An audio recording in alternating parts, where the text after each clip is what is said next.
You said that there is no thinker and there is no chooser, but we constantly have to make decisions and think to lead our lives. So then who is making those decisions and choices? And that's the really amazing question. Who is making those choices and decisions? And then it's seeing thinking happens, feelings happen, but there is nobody that's making the thoughts and the choices.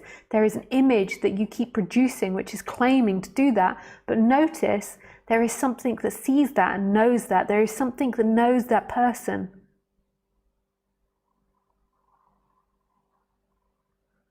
So there is this image of a person and you think that's you, but notice there is consciousness of it. It's an experience, that person, that image of you that you're living up to, that you think is making a choice, is being experienced. It's not the experiencer. Something you see cannot be the experiencer. Something you know as form cannot be the experiencer. But we're constantly hooked in this idea that's me and that person chooses.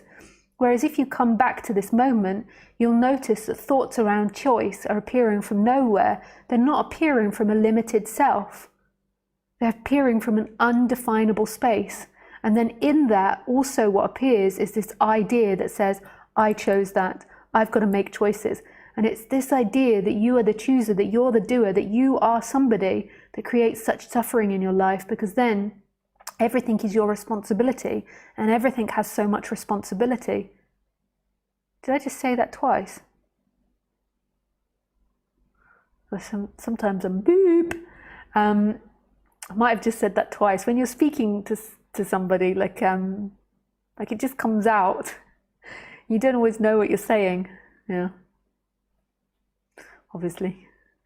So sometimes, like I then can vaguely remember what I've said and then realize that it's not been making sense, or I've repeated things a few times.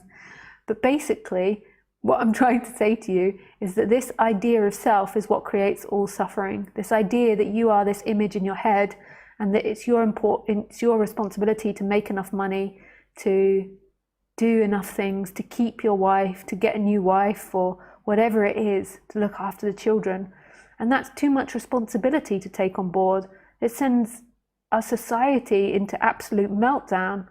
Like, most people are taking antidepressants because they can't deal with the stress of life. We do have a very fast-paced life, but it's also that this fast-paced life has been created by this sense of self and this seeking energy. So it's actually, our fast-paced life is a reflection of society's mentality. Like, it's not the other way around. So it's seeing that there is nobody there. Decisions are happening, actions happening, and you will or won't do things, and they will or won't work out. It's not your choice. Who is this you that always thinks it has choice? Who?